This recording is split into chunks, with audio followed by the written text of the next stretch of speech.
A educação tem como objetivo formar pessoas para a gente ter um mundo mais justo, um mundo mais inclusivo. A gente tem passado por transformações muito grandes nos últimos anos devido às inovações tecnológicas que têm acontecido. A grande questão é, essas mudanças tecnológicas vão ajudar a educação nesse objetivo, ou elas podem acabar afastando as práticas educacionais desses objetivos? É isso que a gente vai discutir no episódio de hoje do Pareamento.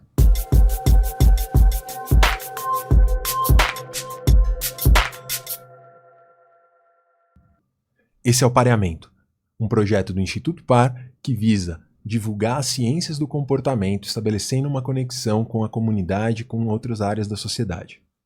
Meu nome é Henrique Ângelo, eu sou um cientista comportamental e eu estou aqui hoje para discutir os impactos da tecnologia sobre a educação.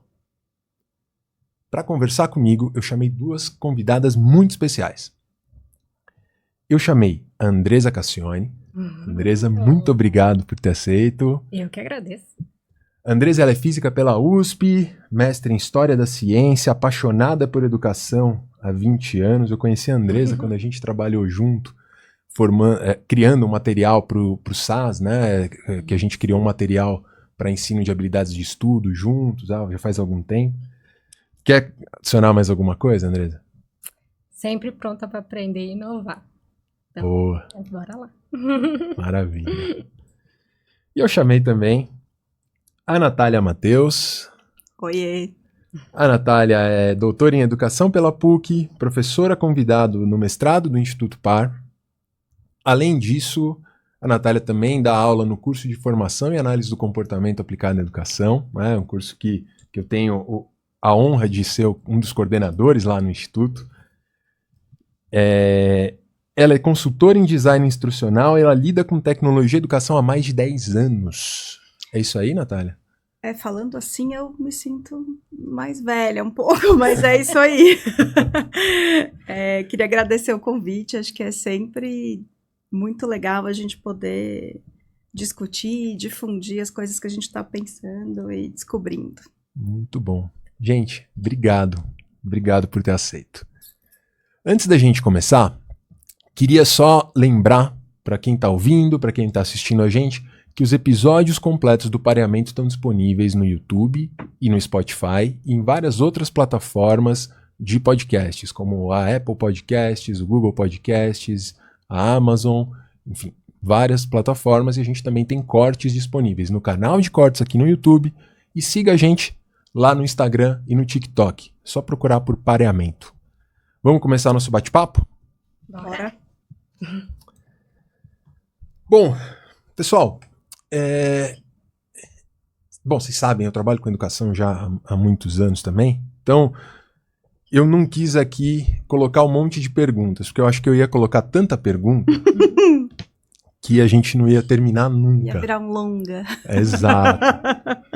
E o pior é que eu listei tópicos e cada um deles eu acho que daria um livro. Tá? Então vamos começar com talvez o que eu imaginei que daria pra gente começar por aqui. Que a gente teve uma mudança tecnológica importante que foi o advento da internet, a popularização da internet, com isso acesso a muitas informações, e isso teve um impacto gigante na educação. Queria que vocês comentassem um pouco sobre isso. Vocês acham que teve um impacto grande? Vocês acham que isso acontece, tem acontecido, enfim? Eu acho que tanto acontece, né, quanto se tornou relevante e importante de se aprender a conseguir manejar e permear nesse ambiente digital.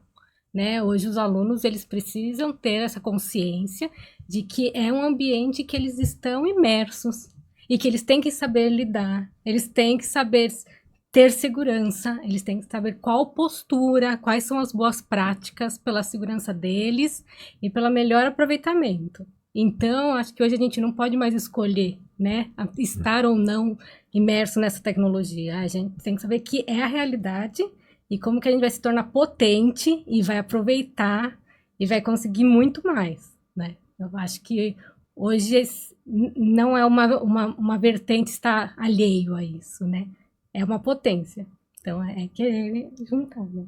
O que eu acho curioso é que tem, já na sua fala, né, Andrés, tem uma mudança de postura, né, porque se antes a aprendizagem, né, você falava, como é que você vai incluir tecnologia no currículo, né, ou essas inovações no currículo?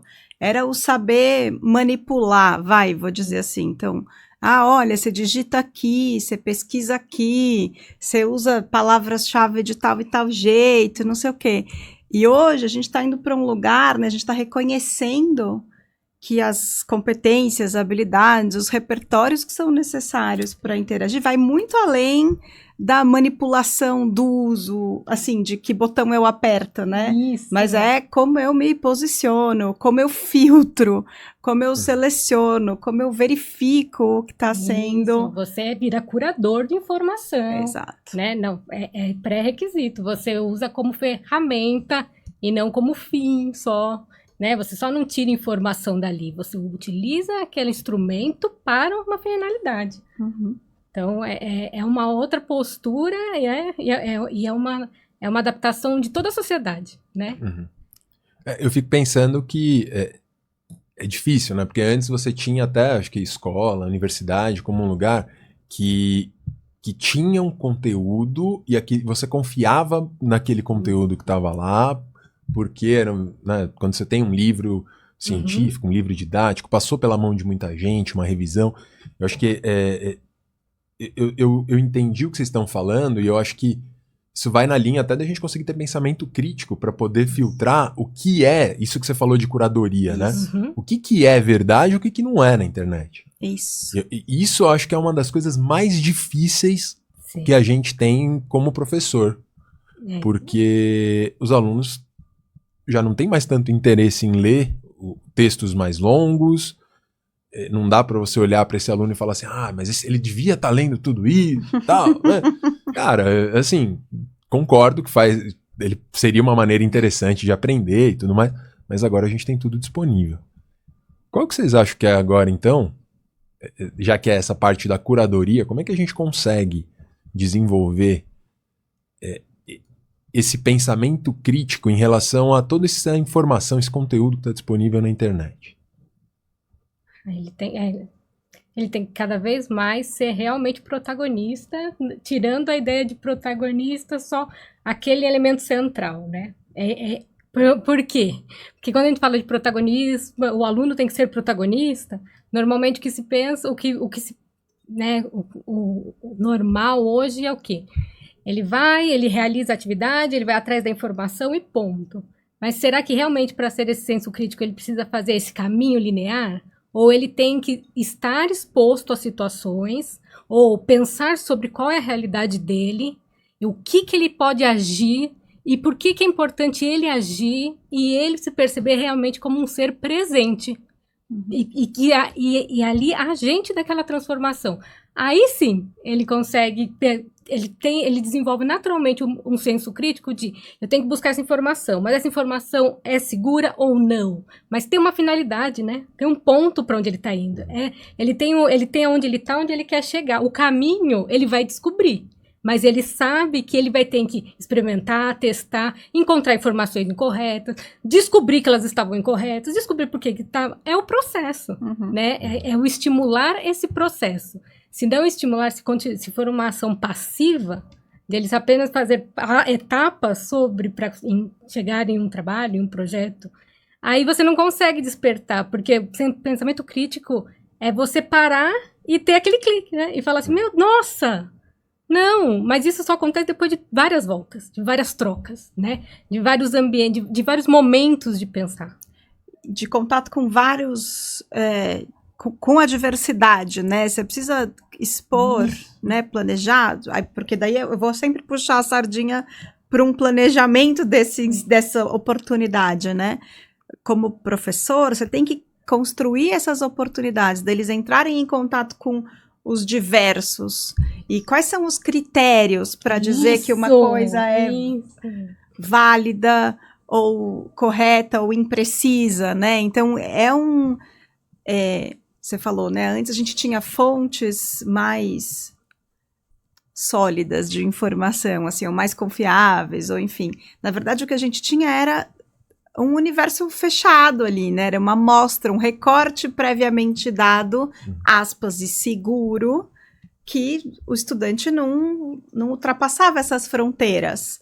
Então, ele entrava em contato com aquele material fechado que eu, docente, tinha selecionado, curado e entregava pronto. Aqui está o seu ambiente seguro. Não dá mais. É isso, né? Você pode até dar para ele o ambiente seguro, mas tem um entorno que ele está em contato. É negligente da nossa parte dizer isso é o correto e tudo em volta não é. A gente precisa dizer o que tem ali que amplia o que a gente está vendo aqui. O que tem aqui que contradiz o que está sendo dito ali? Fazer a construção desse repertório ao longo de todas as etapas da educação também. Não dá para achar que vai ser, é só a partir do ensino médio, é só no ensino superior, porque tá posto, né? Assim, eu acho que é um cuidado que a gente precisa construir. E nós estamos falando aqui de habilidades acadêmicas, né? De conhecimentos científicos e tal, mas vale para a vida, assim, né? É um repertório de pensamento crítico para o mundo que está na internet, né? E é interessante porque, pensando no professor, o professor ele deixa de ser a pessoa que só vai trazer um conteúdo e passar para o aluno, e não é nem só questão dele trazer quais são os critérios para o aluno saber, é ajudar esse aluno a esse próprio aluno começar a questionar o conteúdo que ele tem e ele começar a formular critério. Isso. É completamente diferente de você só chegar e falar, olha, não olha na Wikipedia. É fazer pergunta e não encontrar resposta. É Exato. totalmente diferente. Até porque, eu vou falar uma coisa polêmica, tem coisa boa no Wikipedia. Muito bom. Hoje em dia, muito mais do que quando ele começou. Com certeza. Inclusive, até uma vez eu fiz um trabalho que eu pedi para os alunos pegarem alguns conceitos da disciplina que eu estava dando, procurar na Wikipedia esses conceitos, e eles tinham que procurar problemas conceituais que tinham lá, e com base em outros textos, eles tinham que olhar e falar, tá, esses aqui são os problemas, e eles iam editar. Propor a reformulação. Propor uma reformulação. E então, se tiver mais professores fazendo isso, o conteúdo da Wikipedia vai ser muito bom.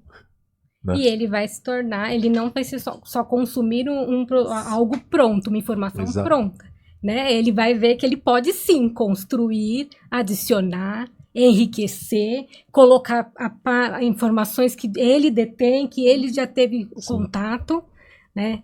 E aí sim, né? Ele vai aprender e ele vai ver o quanto que aquilo faz sentido e quanto que aquela prática é para a vida e não para aquele processo de aprendizagem de 12 anos, de 15 anos. Tem um conceito na educação midiática que eles falam que, então, além de curador, você é produtor da coisa, né? Então, você mistura esses dois papéis o tempo inteiro quando você está falando de internet, ambientes digitais, que o Wikipedia é um exemplo perfeito.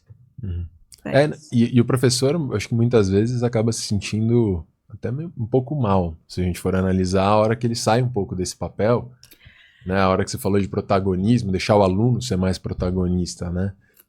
Cara, vocês que lidam com professores, com educadores, e aí? Como é que a gente lida com essa questão que é difícil? Eu acho que é importante saber e ter em mente que tem lugar para tudo, momento para tudo e importância para tudo, né? O professor, ele precisa ser central, sim. Ele é ali naquela sala de aula, ele não é só o mentor, né? Ele que dá todo o suporte, todo o direcionamento, ele consegue acolher, ele consegue estimular, ele tem um papel tão potente que a aprendizagem do aluno seria totalmente diferente se ele não estivesse ali. O professor, é uma condição, o novo é difícil, né? Ele ainda mais para algo tão sagrado e tão importante quanto a educação. Então, eu entendo também o quão aflitivo é você saber que você está ajudando a formar uma pessoa, né? Uma pessoa integral, né? Um cidadão do mundo e seguir caminhos que você ainda não permeou, você não tem tanta segurança, você não sabe se realmente como é a melhor forma de conduzir. Então, eu acho que é um processo que deve é o coletivo, é o conjunto, é a sociedade, a escola, com a família que vai fazendo. Mas é um processo, sim, e tem lugar para o mais tradicional, para a formalização, para o que há hoje, e há um enriquecimento. E dependendo de qual que é aquela atmosfera daquela escola, qual que é a realidade daquela escola, do que aquele aluno está vivendo, aquele professor vai saber, sim, qual que é o momento de colocar uma tecnologia que faz sentido. Porque uma impressora laser não faz sentido em todo lugar e nem deve fazer. Ou um software de digitação faz muito sentido em N condições ali, e que outros podem não fazer, e é tão simples. Então, eu acho que é trazer para o professor que a potência da aprendizagem ainda está com ele, sim, lógico que está. E que, é somar forças para todas as outras áreas, todos os outros profissionais que trabalham com isso, falar, como que a gente pode te ajudar? Que é a gente que tem que ir e vir mais atuante. Porque aí a gente transforma. Aí transforma junto, né? Não deixa a cargo de um profissional, uma estrutura. A educação é uma ação coletiva, né? É uma ação de sociedade. E é tão bonito isso que você estava falando, porque eu acho que tem uma cultura que é isso, né? Historicamente, o professor era o que sabe, né? Então, assim, você se tornou professor porque você sabe. Sabe daquele assunto, sabe daquela coisa, sabe daquele objeto de conhecimento, né? E quando a gente começa a falar de inovação, é isso. Você está ensinando aquilo que você está aprendendo a fazer, né? Você está ensinando uma tecnologia que não estava lá quando, né? Não dá para repetir, porque essa sempre foi uma questão na educação, né? Os professores reproduzem os modelos que eles foram ensinados. Não dá para reproduzir o modelo que você foi ensinado, porque estão te dizendo que agora você tem que usar inteligência artificial, e inteligência artificial não estava lá. Então, você tem um buraco, né? Tem um distanciamento. Então, dá uma sensação... A gente precisa reconceituar esse lugar do professor, ressignificar esse lugar do professor, que ele não é só o que sabe, né?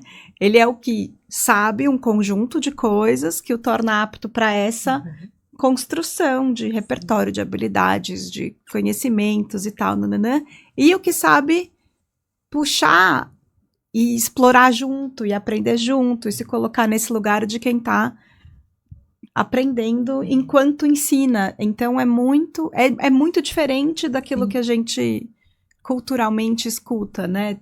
Acho que dá uma chacoalhada. E aí vai ter, para algumas pessoas, isso tá mais possível.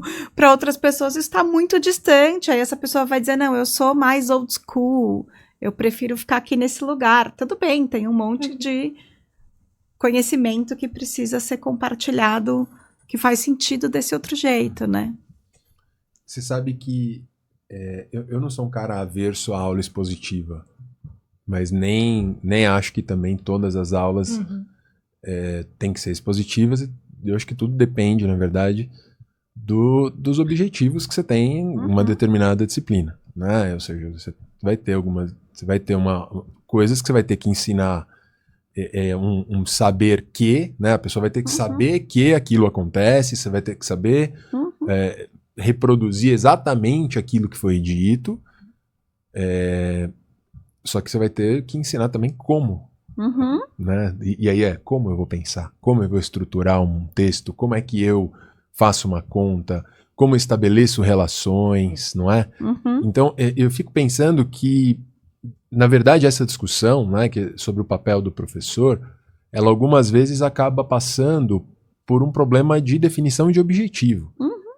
E eu acho que muitas vezes os professores definem objetivo a partir do comportamento deles, ao invés do que o aluno tem que aprender, de como o que o aluno tem que fazer no final da formação. Eu vi isso algumas vezes e tal. Faz sentido para vocês? Nesse sentido? O professor, eu preciso ensinar sobre a Revolução Francesa. Tá, não. O que é? O aluno tem que, cara, identificar 3 principais causas econômicas que levaram a França, sabe? É diferente a hora que você coloca para o comportamento do aluno. Não sei se vocês entenderam. Eu acho que o professor sabe, sim. Uma vez eu estava dando uma formação de professores na parte de robótica e uma professora falou uma frase para mim que me marcou para a vida. Que ela falou: Andresa, nenhum professor sai de casa de manhã e quer dar uma aula ruim. Nenhum professor levanta de manhã e espera que o aluno fique entediado e que veja, você olhe na cara dele que ele está em todo e qualquer lugar, menos aqui, dentro da sala de aula que você está. Então, a gente faz o que realmente é o máximo que a gente consegue fazer ali, naquele contexto, tendo que trabalhar em 3 turnos, tendo uma estrutura, muitas vezes, de coordenação pedagógica, de exigência de conteúdo que tem que dar, de volume de conteúdo que tem que dar, que acaba impossibilitando. Então, o professor, ele sabe e ele amaria dar uma super aula.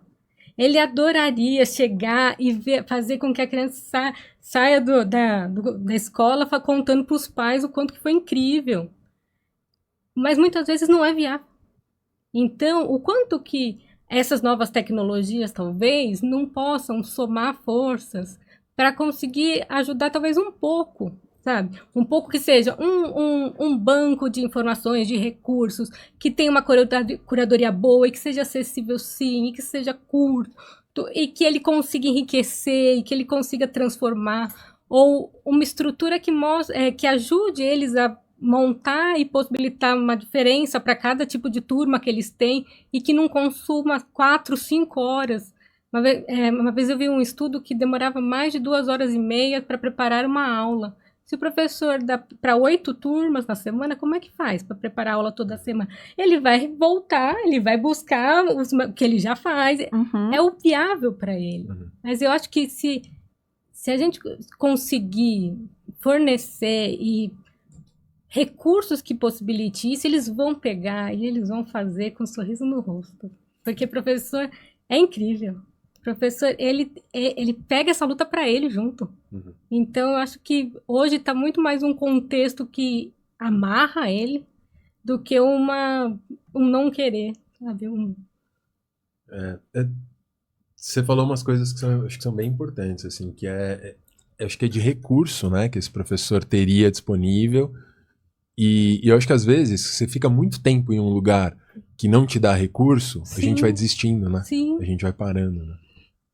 Mas se um aluno encostar nele e falar: professor, como é que faz isso? Ah, mas ele vai ficar até a noite vendo, se ele não souber, e no outro dia ele vai trazer a resposta. Feliz. É incrível, isso que é incrível. Eu fico pensando para juntar, né? Porque eu acho que tem essa... Vou ver se meu raciocínio aqui amarra, né? Quer dizer, ele certamente não sai para dar uma aula ruim, né? Mas a gente... Aí talvez menos na educação básica e talvez mais no ensino superior, assim... eu tinha uma professora que falava assim: quando o professor saiu dizendo, puta, dei uma aula incrível hoje, foi foda, não sei o quê. Talvez os alunos não tenham achado tão boa assim. É o cara que tá saindo com essa sensação.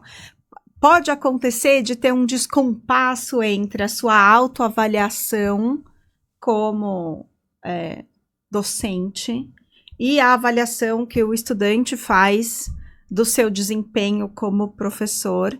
E acho que isso depende, eu não vou chamar de objetivos, mas vou chamar de expectativas, nesse primeiro momento, que aonde que a gente quer chegar naqueles 45, 50 minutos, ou 1h30, ou 3 horas, depende daí do seu arranjo, né?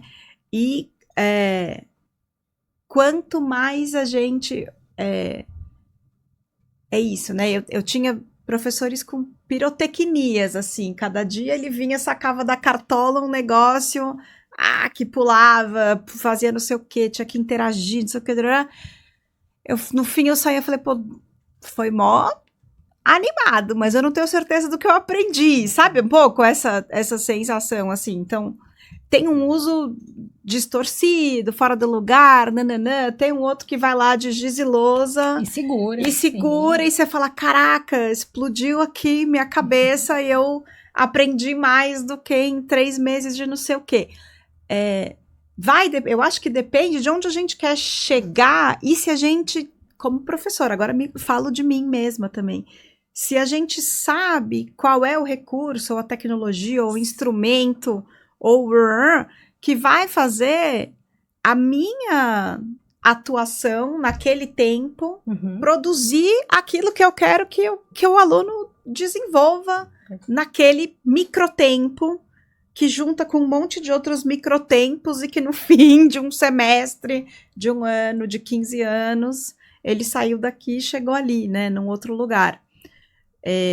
Mas não é tão simples. Eu acho que isso é uma formação contínua da vida mesmo, né? Porque toda hora mudam os recursos que estão disponíveis, e acho que isso é uma fonte de ansiedade um pouco. A hora que você parece que entendeu um negócio, vem outra, você fala, vou ter que estudar essa outra também. Mas, e você pode ficar confortável aqui, e tudo bem, mas essa clareza, né, do que você quer, fala, vou gastar 45 minutos para falar um pouco sobre tudo, Uhum. e talvez não chegar, ou tudo sobre um pouco, e aí eu faço um recorte e garanto aquela coisa. É um negócio muito difícil, né, de gerenciar, assim. Tecnologia podia muito ajudar, mas você tem que saber. A tecnologia não vai te dar as respostas, ela vai te dar os instrumentos, você que tem que saber aonde você quer chegar. Por isso que se estimula muito hoje aquela construção de comunidade, né, de troca de conteúdo, de informação. Então, vamos imaginar, por exemplo, um livro digital em que o professor desenvolveu uma prática super interessante para discutir movimento retilíneo uniforme, vamos dizer assim, e ele abastece naquele ambiente, num ambiente virtual, essa prática dele, com encaminhamento, com foto, com imagem, com os alunos se sentem representados e vistos, porque eles vão mostrar o que eles fizeram. O professor como alguém que está compartilhando, um multiplicador, e aí você vai tendo várias fontes de pessoas que estão na prática, de profissionais que estão ali, que sabem que tem uma realidade muitas vezes parecida ou próxima, e que aí você vai falar, nossa, não é que essa aula pode ser assim também? Nossa, olha, então é essa ideia de a gente consegue talvez melhorar, enriquecer, se a gente se juntar. Uhum. O quanto mais a gente conseguir ambientes e recursos que a gente compartilhe, formas de desenvolver, de aprender. O aluno, ele pode também olhar, pode ter uma área para ele aprende e ele mostra para os outros e ele mesmo conduz. Porque o professor é essencial, central, mas o aluno, ele sabe ir puxando e ir dividindo e construindo junto. Eu costumo falar que o aluno, a gente aprende um monte de coisa sozinho. Mas para ensinar, você precisa de uma outra pessoa para ela poder aprender aquilo que você quer ensinar. Sim. Né? Ou seja... E quando você vai ensinar, que você vê que você não entendeu também. Exato. Sempre. Não, todo dia. Você sabe que teve uma vez eu participei, não como entrevistador, em um podcast do B9, que era com a Ana Paula Xungani e tal, eu tava com... Bem legal. E lá me chamaram para falar sobre como a gente aprende ensinando. Eu vou deixar o link na descrição aqui, para o pessoal poder assistir o episódio lá. Tá lá no Spotify. E lá, uma das coisas que eu discuti é o quanto que às vezes eu me coloco em situações que eu preciso dar um curso, dar uma aula, fazer alguma coisa, para me forçar a estudar um tema que eu quero. Uhum. É impressionante, assim. Não, e tem pergunta, né? É isso, eu tenho dado uns cursos aí de umas coisas que eu tô estudando. E aí, às vezes, o cara faz uma pergunta que aí você fala, puta, pra essa pergunta eu não tenho resposta hoje, mas semana que vem eu vou ter. E eu vou lá porque não tinha feito essa conexão, essa relação, né? Tem um aprofundar aí do seu... É isso, é uma audiência, uma audiência super qualificada para te dar insights e inputs de coisas que você não tinha pensado antes, assim, é incrível. E ele pode pensar junto, e vocês, na semana que vem, vocês discutem com todos. É muito legal, assim, acho que é um... Outro dia eu coloquei uma professora minha falou assim, bom, mas se você não tá aprendendo enquanto você tá ensinando, é porque você tá fazendo errado. Eu falei, não, toma essa. Faz muito sentido. Achei boa, anotei no meu caderninho de ideias e agora a aula só é boa quando eu aprendi alguma coisa, entendeu? Faz muito sentido. Não, e isso eu acho que é incrível, até porque faz com que nenhuma aula seja igual a outra, né? E nunca é, né? Cara, e aí Tem por que ser, né? não tem por que ser, e ao mesmo tempo, eu não sei, você pega lá os nossos métodos, instruções programadas, nananã, que a gente, ou mesmo cursos virtuais, que o material tá lá pronto, né? Ele é igual para todo mundo. Onde é que tá esse lugar da aula não ser igual? Como que a gente faz para aula não ser igual para todo mundo, numa lógica de disponibilização de material para massas, né? Hoje eu gosto muito de tecnologia, deu pra Eu ver. também, não, eu trabalho com isso há Aí, 10 anos, estamos aí, mas eu acho acho, que uma vez eu ouvi um que eu fiquei muito encantada, que é fazer essas jornadas, né? E aí era uma jornada que ela ia ramificando tão lindamente, porque ela tinha o central, ou seja, né, tem os módulos que são fundamentais, que você precisa ver, mas o aluno, se ele precisar, ele quer entender um pouco melhor da Revolução Francesa, e aí ele abre um ramo. E aí, mas ele não entendeu bem pelo texto, abre um ramo de vídeo, abre um ramo de podcast. Eu falei, não. E aí, ou seja, ele respeitava o aluno quanto na aprendizagem dele, não só de que ele precisa, ele quer aprender mais sobre um assunto, ou né, de um conteúdo de uma forma estruturada diferente, mas qual é o veículo que vai trazer para ele essa informação? Aí eu falei, nossa, olha como que dá para ser. E dá para ser, e não é tão complicado. É uma estrutura, se você for ver. É uma estrutura de filtro. Tá fechado, já tá feito. A diferença é que não é todo mundo que faz o mesmo caminho. Isso. E aí ele vai pelos caminhos, então é uma personalização que funciona para ele, real. Sem precisar ter uma IA por trás, fazendo, girando. Sim. Mas foi construído de uma forma respeitosa, com uma curadoria excelente, mas que ele vai se encaixando. É muito legal isso. Não, você sabe o que vocês estão falando? Tá até conectado com o próximo tópico que eu coloquei aqui, que é a educação à distância. Né? Porque muita gente que acha que a educação à distância começou a ter um boom depois da pandemia. Né? Só que, na verdade, a educação à distância já existia desde por carta. Isso né? que eu pensei. 1800 e pouco. A gente falava, até quando eu era mais novo, o pessoal falava, tirou carta por correspondência, né? Então... E eu queria saber um pouco assim de vocês, né? Eu acho que vocês trouxeram acho que essa discussão que vocês trouxeram sobre educação à distância, ou pelo menos sobre como uma plataforma, uma tecnologia mais estruturada para o aluno aprender sem tanto contato direto, face a face com o professor, né? Que eu acho que é um pouco isso. O que vocês acham quais são os desafios, tendo em vista que isso vai popularizar muito mais a aprendizagem e a educação, ou pelo menos a gente tem visto essa tendência, acho que de uma maneira que várias instituições têm feito isso para tentar reduzir custo, mas é uma realidade e que a gente não vai conseguir correr disso. O que vocês acham? Né? Eu acho que esse é um ponto que você trouxe para a gente tentar personalizar o ensino. Queria ouvir de vocês que trabalham com isso bem diretamente. Vai. Pensando mais para educação básica, né, que eu atuo mais forte.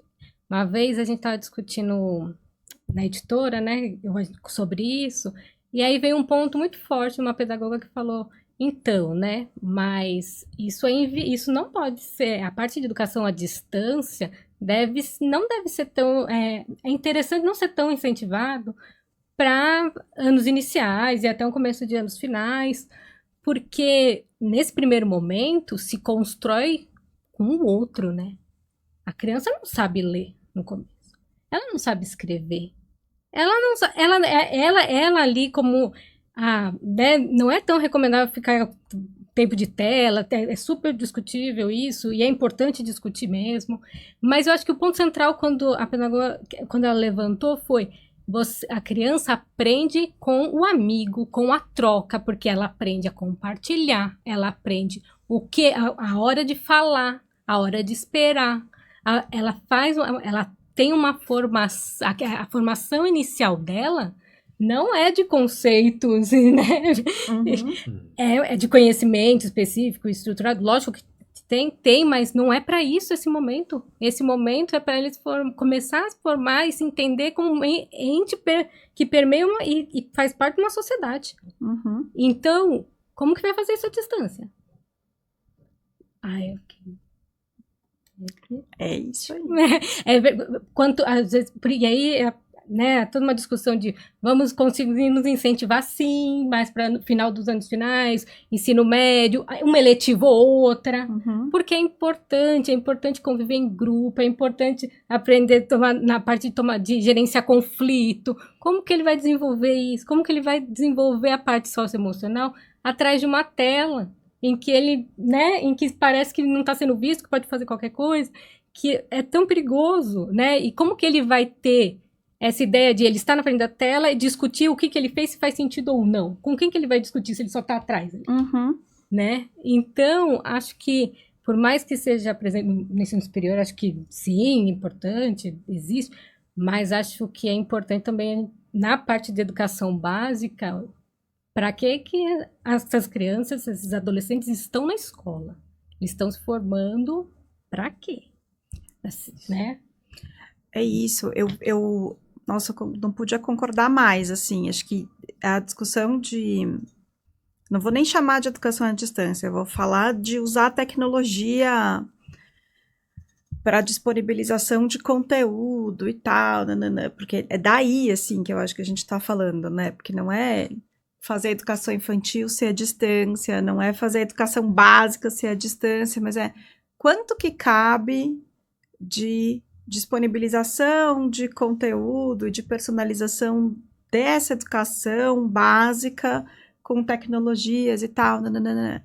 Se não for e aí eu acho que tem alguns usos possíveis quando a gente chegar em conhecimento estruturado mesmo, né? Habilidades, objetos do conhecimento bastante específicos, curriculares e tal. Dá pra gente pensar numa plataforma tipo essa que super personifica e tal, pensando em recuperação das aprendizagens? Ah, o menino veio aqui, passou o semestre, pegou recuperação de história. Pô, você vai fazer ele repetir e fazer as aulas todas de novo? Já a gente já viu na sala com mais 30 colegas, um professor, com o que tem, não rolou. O que a gente vai dispor de alternativa para recuperar essas aprendizagens?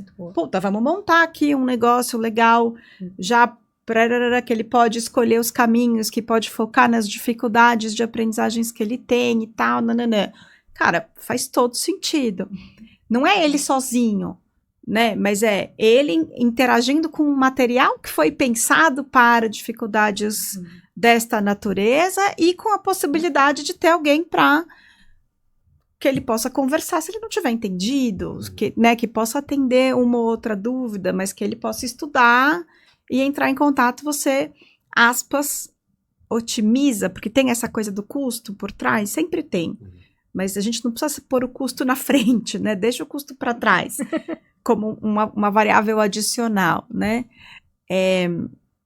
Aí tem, então assim, acho que tem esse pedaço, né, das recuperações, dos interesses específicos e tal, de ampliar os horizontes em vez de restringir e tal. E aí quando a gente começar a falar de educação superior, educação continuada, eu acho que as mesmas questões se colocam no fim, porque é isso. Só que no inverso, quantas pessoas estão trabalhando remotamente? Como você faz para saber que a pessoa do outro lado da tela está engajado? Você precisa ele não pode ter vivido uma história de vida inteira sem ter esse repor, assim, né? Sem ter essa oportunidade também de aprender a se comunicar por escrito, às vezes sem contato visual, mas ainda assim dando no tom de voz a modalidade necessária, ou lendo uma mensagem de texto que está escrita deixá-la clara para ter as Perfeito. dúvidas. Também é uma aprendizagem que a gente precisa valorizar. É um letramento digital, perfeito. E aí, esse espaço é um espaço privilegiado, porque, gente, você não vai montar um fórum de discussão com os alunos que todo dia se encontram na sala, porque vai ser um puta fórum esvaziado no ambiente virtual, porque se eles se veem todos os dias, a discussão vai ser privilegiada ali, né?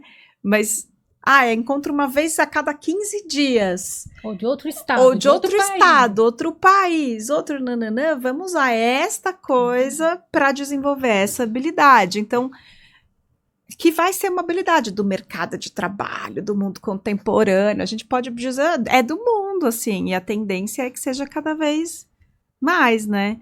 Então, quer dizer, para mim tá nesse olhar para esse potencial mesmo de uso desse espaço, dessa tecnologia, desse nananã, para potencializar aquilo que o cara vai precisar aprender num ambiente favorável, entende? Num ambiente, porque ele podia aprender na vida, mas na vida a cacetada corre solta. Talvez no ambiente educacional a gente consiga planejar melhor essas interações com feedbacks adequados e tal, porque é isso, né? E pensar não só no contexto ali, mas pensar também que esse aluno, que, por exemplo, a recuperação, quando é necessário, não é e o que ele ganha, o que ele perde ao fazer isso. Porque se ele perder, se a gente começa a substituir disciplinas, né, em quaisquer cursos, só por uma apresentação de conteúdo, não fica diferente de um professor, uma professora que chega lá na frente e só despeja o conteúdo e depois não... Tá pronto. Você mudou a modalidade Exato, e não ganhou nada. É isso, você só tá reproduzindo ali. Né? Qual que é a diferença disso para ele assistir um vídeo no YouTube? Né? Tem ali, porque no mínimo alguém escolheu aquele vídeo que tá lá e o do YouTube sabe Deus. Pois mas é. Sim. Não. Mas sim, no fim é a mesma. Pois é, e eu acho que aí a gente... eu acho que isso começa a trazer algumas dificuldades, porque quando a educação, a proposta de a gente ter uma escola surgiu, né, há muito tempo atrás, ela veio de uma personalização, de um ensino mais personalizado, de 1 para 1 lá atrás, né, para uma massificação. Então, você começava a ter mais alunos para uma pessoa ensinando. E aí você começou a ter uma série de problemas de grupo ali, porque, enfim, por várias razões, você não consegue acompanhar o repertório de cada aluno em uma sala grande, né? E aí a gente perdeu a personalização do ensino. Ou seja, você começa a ter padrões, você começa a cortar o aluno pela média da turma, média que se espera e tal. E aí, ao invés da gente pensar em uma progressão personalizada para esse aluno, né? Isso é algo que a gente perdeu na educação. Vocês acham que com a tecnologia existe um potencial para que a gente consiga recuperar um pouco mais dessa personalização do ensino? Acho que sempre é possível, né? Mas eu acho que não é porque gera relatório a plataforma que você está fazendo acompanhamento.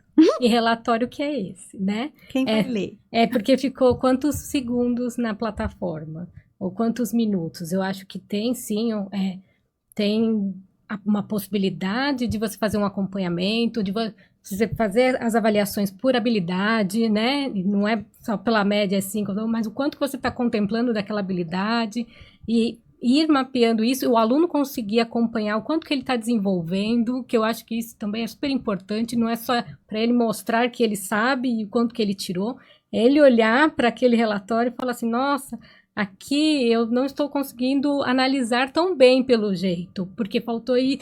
Então, se for um relatório estruturado e pensado de modo a conseguir mapear dentro das atividades, o que é muito mais trabalhoso, ok.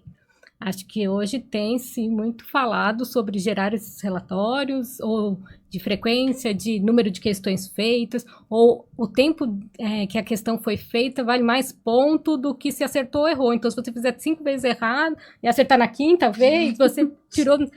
Sério que o tempo que a questão depende feita... da plataforma. Tem gente doida pra tudo. Não é a regra, mas, por exemplo, já tem porque quem que configura a plataforma é a empresa junto com, por exemplo, a escola, com quem que eles estão fornecendo. Tem algumas plataformas que eu já vi de fora, tudo que o temporizador para ele é muito importante, perdão.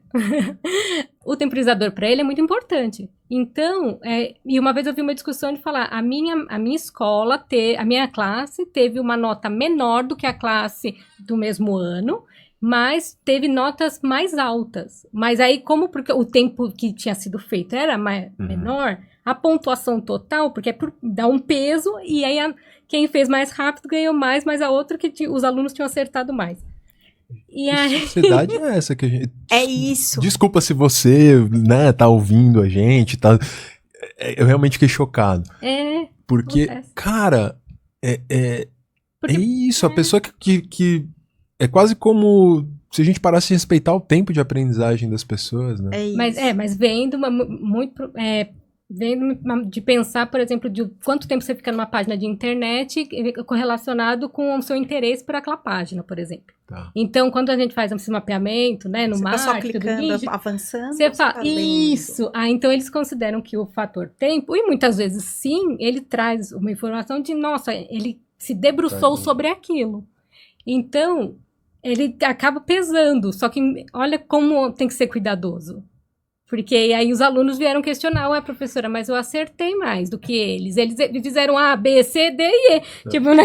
Tá, não, que susto. Eu tava entendendo que era assim, se você conclui uma prova, uma questão mais rápido que o outro, aquilo vale mais ponto. É isso? Se você, por exemplo, se um demorar 1 minuto, por exemplo, né, nessa matéria que tá, e o outro demorou 30 segundos, e aí ele acertou na 5ª, porque era de alternativa, ele ganhou mais ponto. Porque ele fez em menos tempo e ele acertou. Então, ele acertou no final, mesmo que um fez só uma vez. E ele foi mas ele demorou 1 minuto para marcar. Tá. Então, significa que o outro acertou em um menor tempo. Tá. Então, ele tá dominando mais. Mas esse é um caso, né? Não é de geral, de forma nenhuma. Mas é um cuidado que é um olhar que você precisa ter. E que normalmente, né, não é porque tem um relatório e essa pontuação. Como é feita essa pontuação, né? Uhum. É só por acerto? Ótimo, ou ele qualifica, ele faz pela habilidade, como que ele avalia, e como que vai ser feito esse método de avaliação, como que, né, quem que está se debruçando sobre isso, Nossa. Que tipo de estudo, né, que grupo de estudo está nisso para fazer junto, porque se fizer junto a faculdade de educação, junto com uma empresa que tá, vira uma potência. Aí o aluno consegue ter muita informação. Mas não costuma ser, né? Porque, vejam, o que você... Olha como é que você fez essa pergunta, Henrique. Você falou assim, a gente tinha um problema de acesso, porque a educação era para poucos. Então, a gente abriu as portas e resolveu que a educação era para todos. E ficamos um tempão discutindo a coisa do oportunidades de acesso e tal. Agora, a gente está entrando numa discussão de qualidade, que é, então... Quase em tese, tá? A gente superou os problemas de acesso em algumas questões e agora a gente está falando de qualidade. Personalização do ensino é um âmbito de qualidade possível? É um âmbito. Né? Você fala assim, se o aluno tem oportunidade de fazer escolhas e avançar no próprio ritmo e estudar aquilo que lhe se interessa e tem 1000 oportunidades de reaprender aquilo que ele não aprendeu nas primeiras oportunidades. Mas por trás dessa discussão da qualidade, nós estamos discutindo como que eu estou avaliando essa qualidade. E que controle eu, como instituição, tenho de que esta avaliação está medindo aquilo que supostamente eu entendo como qualidade. Se é o desempenho numa prova, numa atividade, desempenho acerto-erro, ou é acerto-erro dividido por ΔT, que é o tempo que o sujeito ficou ali sentado. Então, o que, na verdade, a tecnologia faz é obrigar a gente a parar para pensar em parâmetros que, em condições sem a tecnologia, a gente não pensava. Perfeito. Porque é isso, numa situação de uma prova presencial, vocês têm que responder 10 perguntas em 40 minutos. Tanto faz se você respondeu em 20, 25, 40. E tem aquele do 42 que tá suando e falou, falta só passar o gabarito e demorou 42 minutos. Então, no presencial, essa não era uma questão que se colocava. De repente, a gente traz a tecnologia e aí a gente... Aquela discussão que a gente teve, né? A gente não trilhou esse caminho como educador, a gente não viveu essa experiência como estudante. Traz pra gente um recurso que a gente não domina muito bem e você vai tentando criar outros mecanismos de controlar possíveis deturpações da minha medida de controle da qualidade. Então, você fez corrente, você fez mais rápido, você fez mais devagar, você chutou tudo, você nananana, e a gente não tem ainda um bom cálculo para descobrir esse negócio. Mas, para mim, o problema tá lá atrás. É quem foi que falou que aquele desempenho naquela prova é o que mede a qualidade daquele menino, entendeu? Daquela aprendizagem. Sim. E também o agir sobre, né? Ele tem o temporizador, mas você sempre pode desativar. Isso. É uma tecnologia. Você entra num código e desativa. E pronto. E aí ele deixa de ser um fator preponderante. Então é você agir sobre a tecnologia. E que é o para que a gente algumas fala. habilidades pode ser interessante você ter que fazer rápido, Sim. com precisão. Sim, médicos. Exato, eu tava pensando nisso, Isso. né? Se você tiver que ensinar a usar um bisturi, por exemplo, cara, a velocidade e a precisão podem ser super importantes. Isso. Quando que é importante? Exato, né? Sabe? E é não achar que é totalmente ruim ou totalmente bom, ou que pode ou que não Isso. pode. É sim você ter aquela ferramenta e agir nela. Isso. Você vai moldar para o que precisa. Para sua intencionalidade pedagógica. Isso mesmo. É Mesmo. isso. Acho que o meu susto aqui veio porque eu acho que a educação ela não devia ser só uma reprodução de uma lógica ruim que a gente tem na nossa sociedade, que é a lógica Do rápido é bom. do rápido é bom, de quem chegou primeiro é melhor do que quem chegou depois, né? Porque é quase como, tá, se eu cheguei primeiro, eu tenho mais tempo para eu me desenvolver, então quem chegou primeiro vai mais longe. E não necessariamente, né? Porque aí você esquece de quais são as habilidades que estão sendo desenvolvidas. Então, eu acho que isso me assustou. Agora, essa discussão que vocês fizeram aqui sobre as medidas, eu fiquei lembrando bastante de algumas mudanças tecnológicas. Eu acho que a gente vai ter bastante agora. Eu estava vendo essa semana a divulgação dos novos produtos da Apple, né? Que vai sair, a inteligência Apple, o pessoal tá falando, o que vai acontecer com o iPhone, iPad e tal. E uma das coisas que eles estão trabalhando é no eye tracking, né? No movimento dos olhos. Uhum.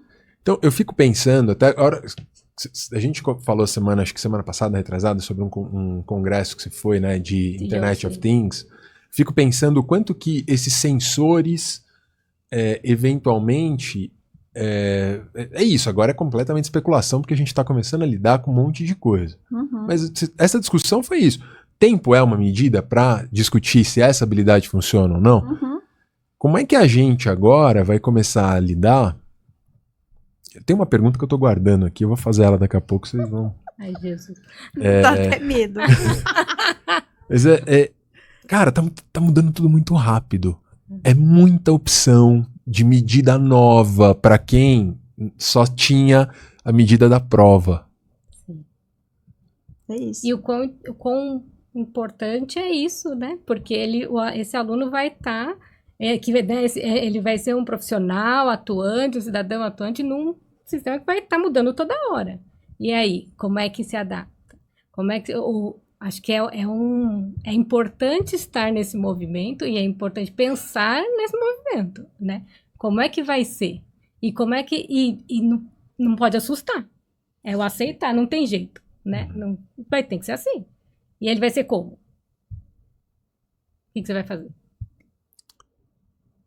E é tão louco, porque eu me lembro, olha só, né, como o mundo dá voltas. Eu me lembro na época do mestrado, tinha uma menina anos na minha frente que estava estudando movimento ocular, uma pesquisa básica na psicologia do esporte, porque era goleiro, era uma coisa assim, o treino do goleiro, Legal. ou o treino da pessoa que ia bater o gol, agora já não lembro mais, faz anos. E era isso, eu falava, gente, olha essa pessoa estudando o movimento do olho, nananã, pro desempenho e tal, super, tipo... E agora eis que isso parece que, num futuro muito próximo, parece que vai ser uma medida disponível para todo mundo. Serve para medir o quê? Para que tipo de comportamento? Vai interessar, nananã. Vai ter gente dizendo, que se o aluno desviou o olho da tela, ele tá colando. Entendeu? Sim. No fim, se a gente não for fazendo junto a reflexão crítica do... Gente, gasta sua energia pra quê? E às vezes a gente pode também colocar uma barreira para algo que pode ser bom, pode ajudar, pode em algum contexto ser positivo. Exatamente. Acho que essa que é a questão, né? A gente precisa ter a nossa criticidade, desenvolver esse pensamento crítico. Então, e como que nós vamos olhar e a gente vai criticar, porque criticar é analisar por critério, que critérios que a gente está utilizando. Quais são os novos critérios que a gente trouxe para conseguir viabilizar essa análise e falar, ok, isso aqui faz sentido. Isso aqui não faz sentido para mim. Neste momento. Uhum. Tem por exemplo, uma vez eu recebi um protótipo que ele analisava batimento cardíaco, era tipo um polar, e a ideia era ele fazer todo um mapeamento de reação corporal para ver se o aluno está ansioso ou não. E que, por exemplo, tá transpirando muito, tá com batimento acelerado, significa que talvez naquele tipo de discussão, pro aluno ele estava desconfortável. E a ideia, quando vieram falar, olha, porque aí a gente dá subsídios para você ter uma leitura de como que ele está reagindo. Eu falei, nossa, ele não podia estar pensando em outra coisa e estar reagindo? E aí, naquele momento, eu falei, não, acho que é importante, eu não vou continuar assim, né? Porque tinha uma sensibilidade que naquele momento eu achava que não tinham critérios estabelecidos que eu poderia contribuir e falar, ok, isso é interessante ou não. Uhum. Mas olha que coisa, talvez para um outro contexto valha muito a pena ter esse microsensor, era um sensorzinho minúsculo, assim, bem pequenininho, que aí conseguia coletar uma porcentagem enorme de dados. E a ideia deles era, olha, que a gente quer trazer mais esse tipo de informação. Não, essas discussões, parece que sempre a gente vai ter uma dificuldade, nenhuma medida de aprendizagem é 100% boa. Uhum. E tudo, na verdade, se resume a uma questão, que é como é que a gente sabe se as pessoas estão aprendendo e que o professor está ensinando aquilo que ele se propôs a ensinar. Né? Ou seja, como é que o professor tem uma medida da efetividade do trabalho dele, em certa medida. Uhum. É difícil, porque você ensina tanta coisa diferente, né? E eu acho que vem... É essa lacuna que é essa discussão, e parece que é essa lacuna que muitas das tecnologias, dessa maneira que a gente está discutindo, começam a entrar. Faz sentido?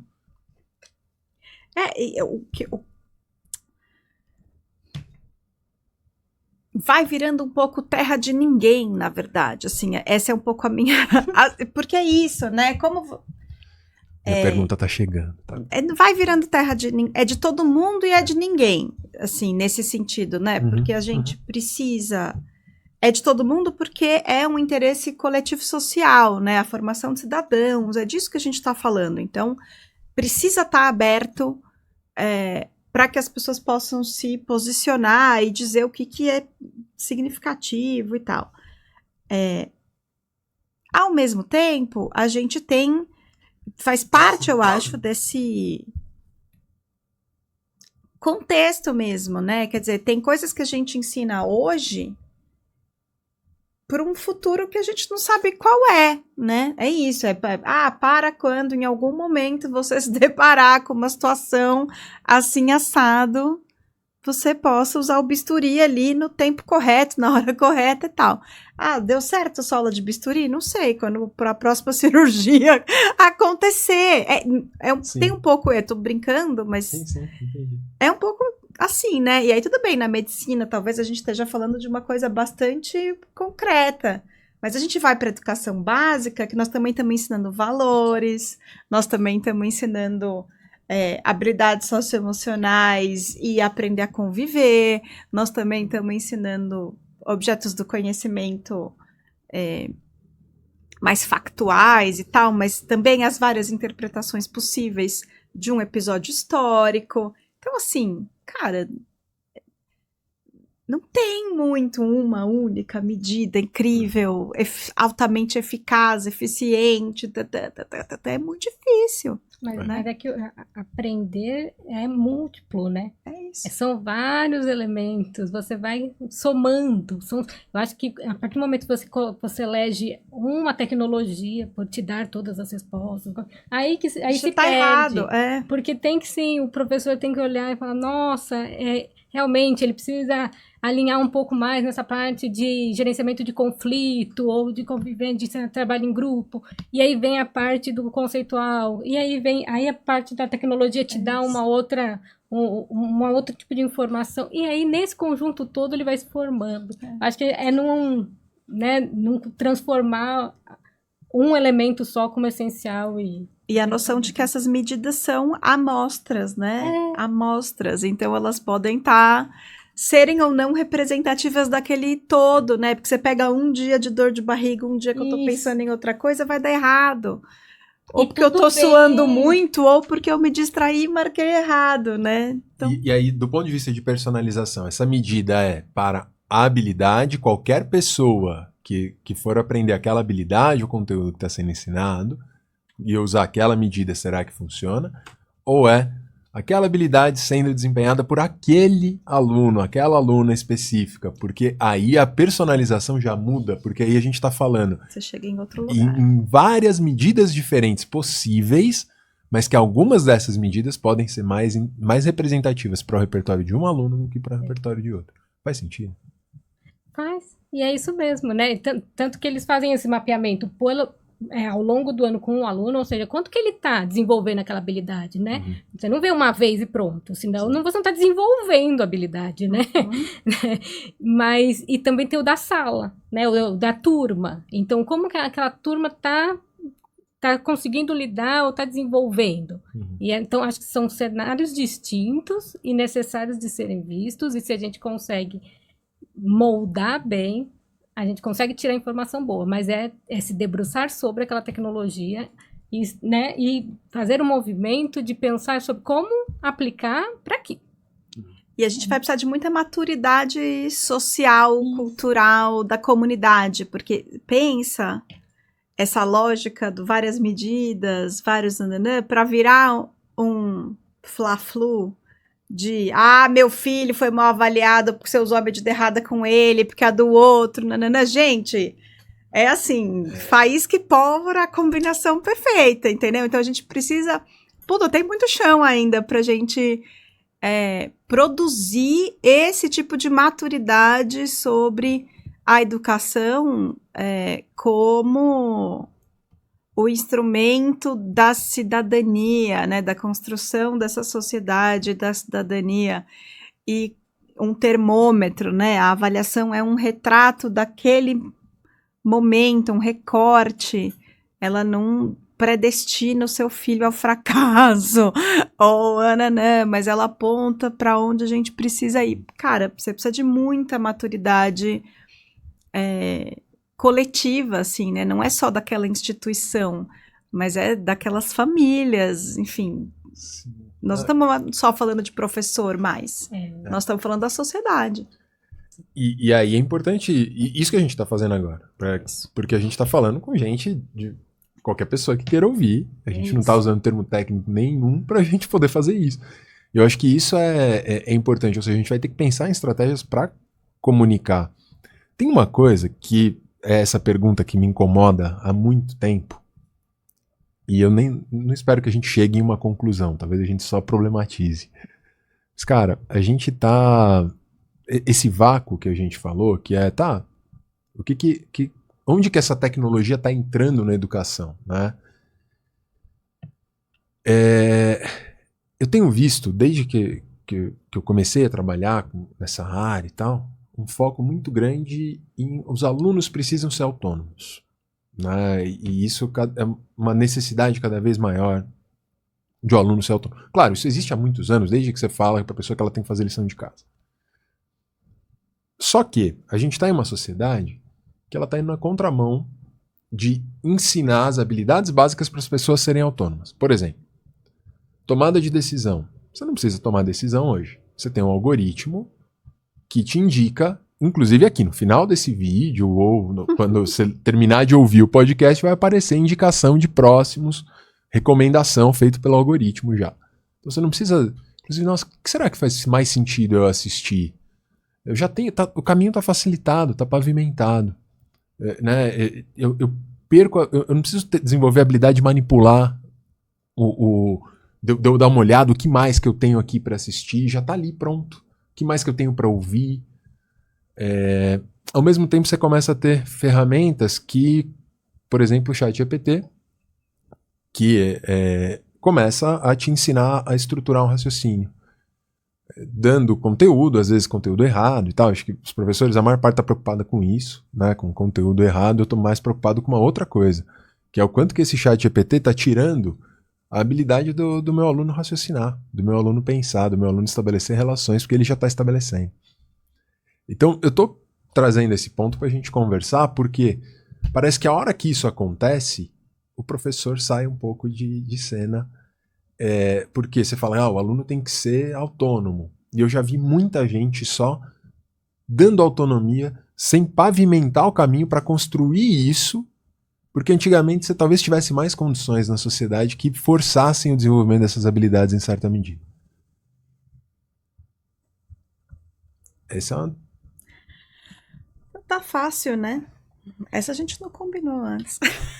Eu tô pensando aqui agora. Mas, por exemplo, me explique melhor. Vamos lá.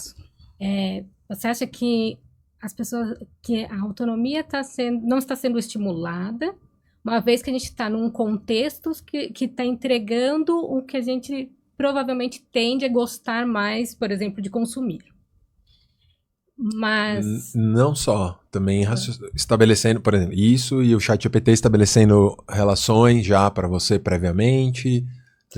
Mas ele vai estabelecer a relação que você quer, ou o ChatGPT ele faz o que você pediu, né? Todos esses prompts, esses chatbots, Sim. ele faz conforme como você sabe perguntar, estruturar e conduzir. Eu acho que a potência, eu não acho que a gente que tem se incentivado a ser menos autônomo.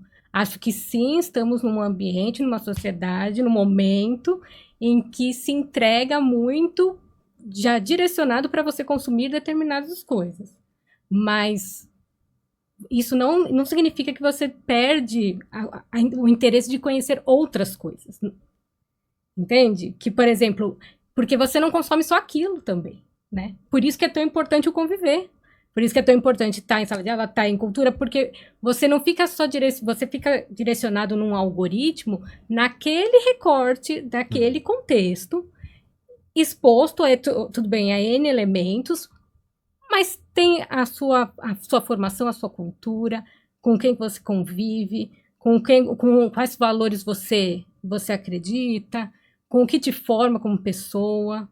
Então, eu acho que, por mais que a gente hoje entregue, né, chegue para nós algo mais direcionado, acho que a gente ainda é um ser humano único, que tem seus gostos e provavelmente pode sim procurar os seus gostos. Mas eu acho que o ChatGPT, por exemplo, ele traz a possibilidade de você perceber que quanto melhor você sabe o que você quer, ele te entrega o que você precisa. Uhum. Então, ele te adianta uma busca que antes a gente fazia nos buscadores online mais amplo. Ele te ajuda a refinar. Mas é muito mágico quando você faz um prompt simples e ele te entrega algo muito aberto e você vê, mas eu não queria isso. E aí você vai fazendo uma construção de, mas peraí, o que eu estou perguntando? Por que eu perguntei isso? Aonde eu quero chegar? Então, você aprende a pensar, a fazer essa construção, essa lapidação do que você está querendo aprender, o que tipo de informação você quer chegar, ou o quanto você pode melhorar num processo, ou o quanto você pode facilitar o que você está fazendo. Então, e querendo ou não, você não... É você ali. Você pode... E ele estimula você a fazer quantas vezes você quiser, sempre ninguém tá olhando, sem ninguém tá julgando, sem alguém falar se você não fez certo e você deveria parar. Não tem vergonha com o ChatGPT. Você faz uma pergunta e fala, nossa, essa pergunta ficou bem ruim, né? Vamos arrumar isso aqui. Mas vamos... E aí a gente troca para outro tipo de chatbot, para outro buscador. E aí você consegue, você fala, nossa, por que aqui deu desse jeito e aqui deu desse jeito? Nossa, que interessante. Aqui, olha como eu consigo ensinar para ele o que eu quero. E é assim na vida, né? A gente vai direcionando, a gente vai mostrando como que pra gente funciona. Como que a comunicação funciona comigo e para você pode ser diferente. Eu posso ter que, para explicar um assunto para você, falar, não, eu sei que o Henrique tem que ser algo mais visual, mais potente. Não, eu sei que para os meus alunos aqui eu preciso trazer primeiro um conteúdo impresso. Ou, entende que esse tipo de comunicação eu vou moldando e eu vou aprendendo a ler as pessoas.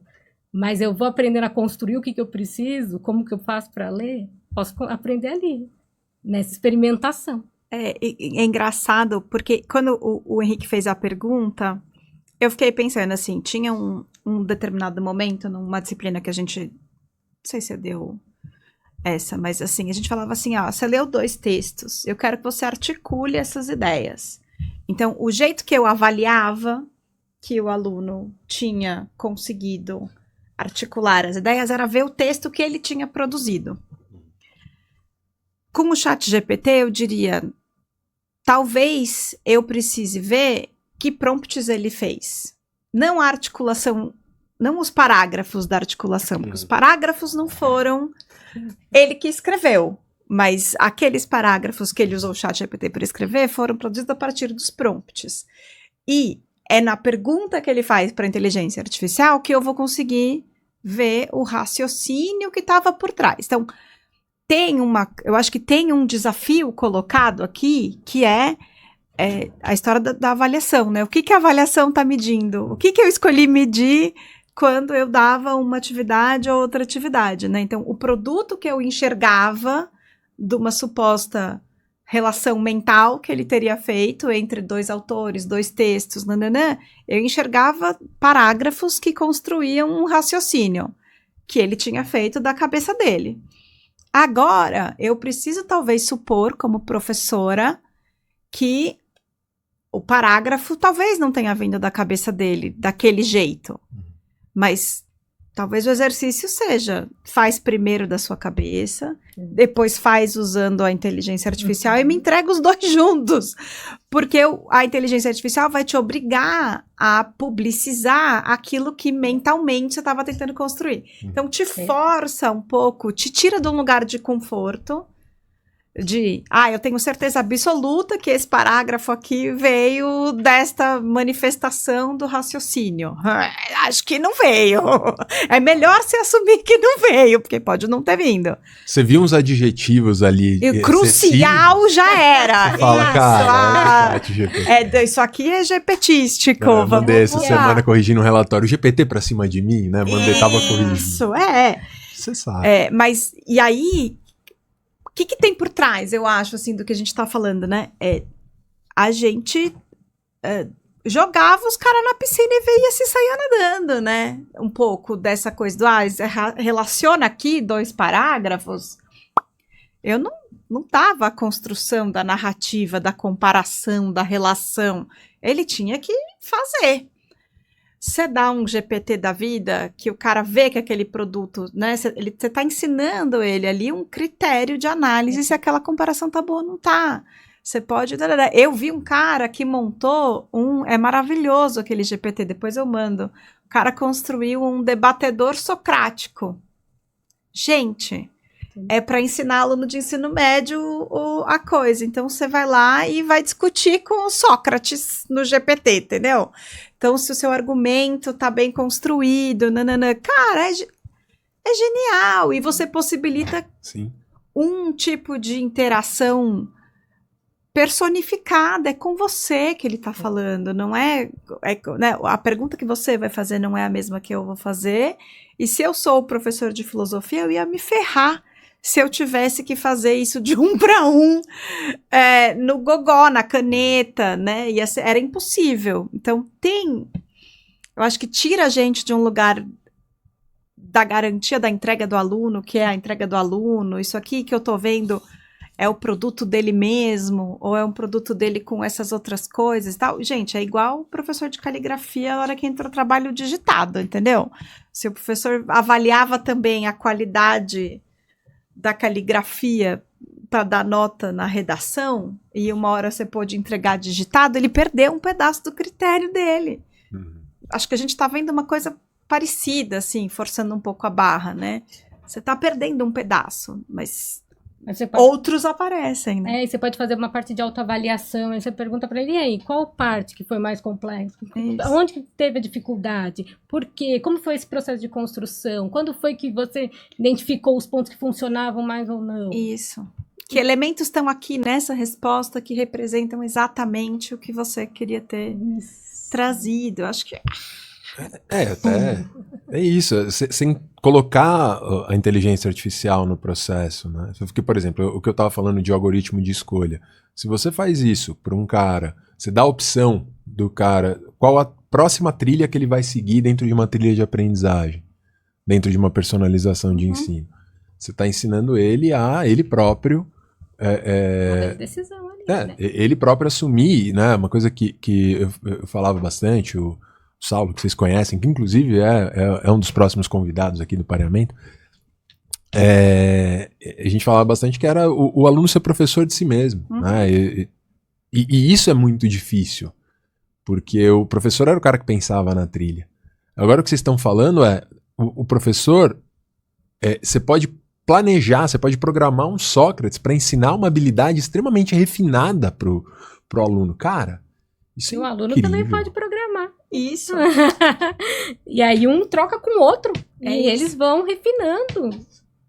É genial, entendeu? Mas é isso, explode um pouco a cabeça, porque acho que nós estamos num momento de transição mesmo, de entender esse potencial versus o risco, assim, porque o risco da minha medida não ser mais uma boa medida, do não sei o que, entendeu? Nós estamos com todas essas coisas rolando,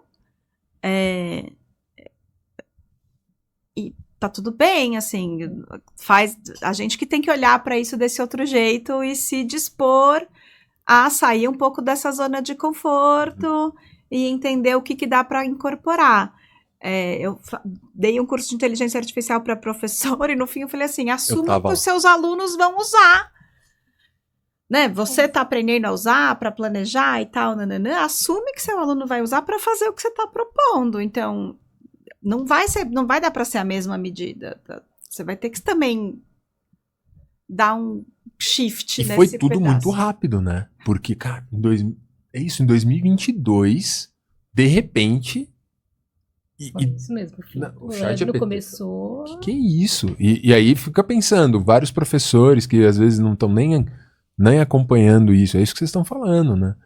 É que ele ganhou massa, né? Que ele ganhou esse volume faz pouco tempo. Faz muito tempo que existe, né? Mas estava muito restrito, muito mais fechado. Mas que todo mundo começou a poder manipular faz 1 ano e meio, 2 quase. Por aí.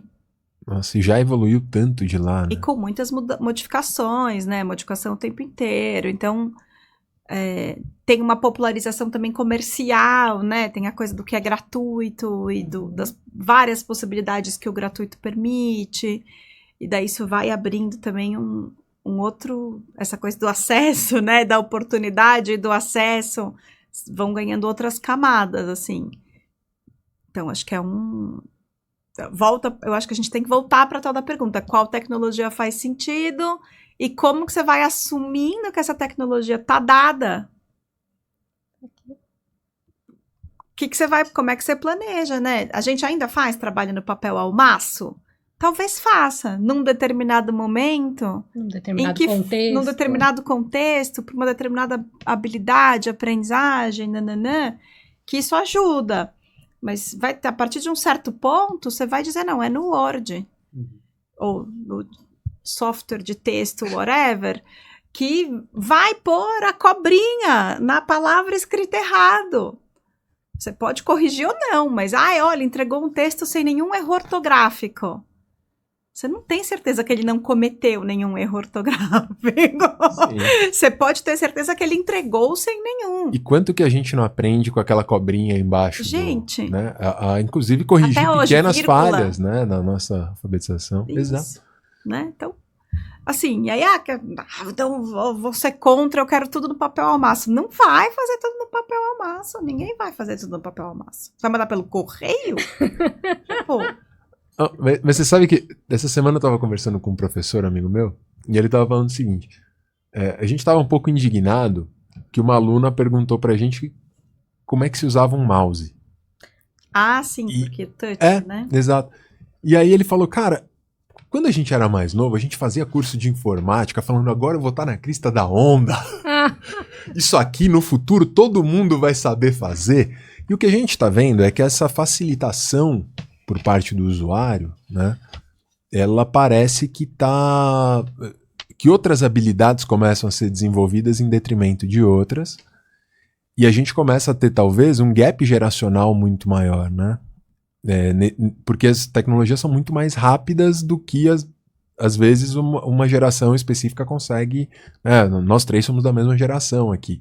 Então, talvez alguém ouvindo a gente aqui fale assim, o que esse pessoal tá falando? Isso aí já... Esses millennials aí. Eu tô trazendo isso porque eu acho que é um ponto que talvez seja também uma dificuldade, porque quem tá planejando o ensino vai ter um gap geracional talvez muito maior do que quem vai estar sendo alvo, né, dos alunos ali. Vocês acham que sim ou não? Eu acho que é nem só do ensino, né? Porque a expectativa de vida está aumentando, o tempo de trabalho das pessoas está aumentando, significa que vão ter 3 gerações trabalhando juntas. Uhum. Então, como que vai lidar? O quanto que a gente já não tem que estar também trabalhando e discutindo, o quanto que, a pessoa, o profissional não saber o que é o mouse, vamos mostrar o que é. O filho da minha amiga aconteceu a mesma coisa, e quando foi na pandemia, que ela vai trabalhar, faz home office, e ela leva o computador. Porque antes só tinha notebook, e ele só tinha também o tablet. Uhum. Aí ele falou, mãe, o que é isso? Ela, oi? Aí que ele viu, mano. Sim. Uhum. Então, realmente, existe isso. Para eles, a gente falava, viu um momento de pinça para escrever, né? Porque eles só fazem assim no tablet. Nas telas. Nas telas, Então, e a gente pensando um pouco como que vai conviver e como que a gente vai conseguir ser, né, estar no mercado de trabalho, estar numa equipe plural, com todas essas gerações trabalhando junto, respeitando junto e entendendo que é uma diferente da outra e como que uma pensa diferente da outra. Tem uma amiga que ela falou assim, mas você tem que ler texto inteiro, tem que aprender a voltar, não tem que ficar sendo só curto. Aí eu falei, sim, Paula, mas talvez... Concordo que tem sim, tem que estimular. Se não estimular, como é que vai ler livros? Né, o quão relevante é. Mas o quanto que a gente também não está pensando como a gente faz e como que a gente conduz hoje e considera adequado. E por que a nossa forma de trabalho, de condução é adequada? Para o seu filho, 17, 18 anos, agora faz sentido ser de uma outra forma. Porque para ele, para o Brian, é tudo 1, 2, 3, 1, 2, 3, tem que ser rápido. Eu falei, então talvez tenha que ser rápido, talvez a gente tenha que aprender a quebrar mais, talvez a gente tenha que trazer, perceber isso e trazer para a sala já também formas deles ir se adaptando. Às vezes não dá para quebrar tanto, às vezes tem que ser um pouco mais longo. Mas a gente também tem que despertar e falar, eles têm uma dinâmica diferente de trabalho. E que ótimo, porque eles vão vir com uma agilidade e uma dinâmica diferente, a gente vai vir com outro suporte, a outra que... E aí vai potencializando, vai sedimentando algo muito mais robusto, vai se aprendendo, mas é naturalmente conflitante, porque são estruturas diferentes de pensamento, de condução. Então, quanto que a gente tem que trazer isso também para dentro da escola, né? Gente, é muito louco, né? Na minha época, eu fiz ASDF, JKLH, sabe? No teclado, para aprender a digitar com todos os dedos. E eu tenho um estagiário ali, um menino júnior da equipe, assim, é muito raro eu ir no escritório, mas às vezes eu vou E aí eu vi ele olhando, assim. E ele é super rápido, mas ele digita aqui, ó, 2 dedinhos, tum, tum, tum, entendeu? Meio catamilho, porque é isso, né? Ele jogou Guitar Hero, entendeu? Sabe tocar guitarra no videogame com os 4 dedos, mas não sabe digitar no teclado com todos os dois. Tá? É isso. Mas é só porque eu fiz o cursinho ali, entendeu? Porque meu Sim. pai era um doidão, assim, que me punha lá caía umas letrinhas, assim, você deve ter jogado isso. Caía umas letrinhas, assim, na tela de fósforo verde do computador, e você tinha que apertar a tecla que caía, entendeu? Era o meu Guitar Hero. E, ao mesmo tempo, eu ainda não achei um estudo confiável, mas que diz que tem uma geração dos mais antigos, com um vocabulário mais extenso, mais ampliado, que está se dando super bem com as inteligências generativas. Melhor do que os jovens, que daí é isso, porque leem menos, tem um repertório, um vocabulário um pouco menor, e daí não consegue descrever direito o que quer, não entende a diferença de alguns adjetivos que estão ali, então não conseguem precisar muito bem a pergunta, então não vem com uma resposta ótima. Ao passo que já os caras mais velhos e tal teriam mais essa habilidade melhor desenvolvida e por isso aqueles que superarem a primeira barreira de incorporar a tecnologia iam conseguir fazer um bom uso disso. Então, o mundo é um caldeirão de gente, né? Bom. A gente precisa lidar com essa diversidade, fazer um aprender com o outro e respeitar promover esses encontros que potencializam o melhor de cada um, né? Gente, a gente tá chegando no fim do nosso bate-papo. Da primeira parte, né? Quando a gente vem de novo. Vai ser um prazer receber você. E, nossa, aqui passa tão rápido. É que eu fico aqui olhando, atrás da Natália ali tem um relógio. Eu fico aqui olhando, passa tão rápido. Gente, queria só perguntar se vocês querem deixar algum recado pro pessoal que tá ouvindo vocês, alguma palavra final, alguma coisa. Vamos acreditar. A tecnologia é importante, é relevante, o ser humano é mais, né? Então vamos trazer o que vai transformar positivamente e vamos tentar ir andando e melhorando e com o que for possível, com o que tiver aqui, né? Então, adorei. Não desistam, né? É isso, não desistam nas primeiras dificuldades, no plural. Assim, a gente nem professores, nem alunos. Nem professores, nem alunos, nem pais de alunos, mães de alunos, porque também aí você chega e você fala, socorro, escola, e a outra criança, e o professor. É isso, acho que como comunidade a gente tem que tentar encontrar espaços de diálogo e de construção, porque é isso, essa geração aí vai continuar esse planeta, entendeu? Nós queremos que o planeta continue. Então, não desistam. Foi maravilhoso. Obrigado demais por vocês terem vindo. Eu também.